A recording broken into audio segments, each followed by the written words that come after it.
তৃণমূল কংগ্রেস শুক্রবার বলেছে যে প্রধানমন্ত্রী নরেন্দ্র মোদীর উচিত উত্তর দেওয়া কেন সরকার প্রধানমন্ত্রী, মুখ্যমন্ত্রী এবং মন্ত্রীদের অপসারণের জন্য বিল আনলো। রাতের আধারে 30 দিনের জন্য গ্রেফতার করে তিনি পশ্চিমবঙ্গের জন্য কেন্দ্রের পাওনা নিয়ে শাসক দলের সমালোচনা করেছেন এবং বাঙালি অভিবাসী এবং ভাষার প্রতি বৈষম্যের অভিযোগ করেছেন।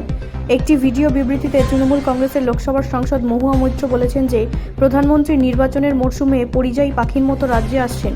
তৃণমূল কংগ্রেসের নেতা বলেছেন প্রধানমন্ত্রীর কিছু প্রশ্নের উত্তর দেওয়া উচিত।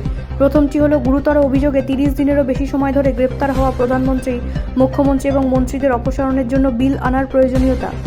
আপনি সংসদের দ্বিতীয় শেষ দিনে রাতের অন্ধকারে একটি সাংবিধানিক সংশোধনী বিল এনেছেন।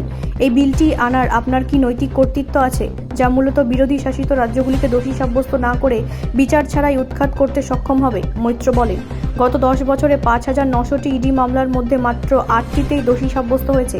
তাই ইডি এবং সিবিআই মামলার 99.9% আসলে মিথ্যা প্রমাণিত হয়েছে। তিনি বলেন, মৈত্র বলেন যে তিনি দুর্নীতিমুক্ত ভারত সম্পর্কে কথা বলার সময় গত কয়েক বছরে আপনার সাথে যোগ দেওয়া অন্যান্য দলের 25 জন রাজনীতিকদের মধ্যে 23 জন এজেন্সি থেকে মুক্তি পেয়েছেন এবং তাদের অপরাধমূলক রেকর্ড আপনার ওয়াশিং মেশিনের জন্য মুছে ফেলা হয়েছে।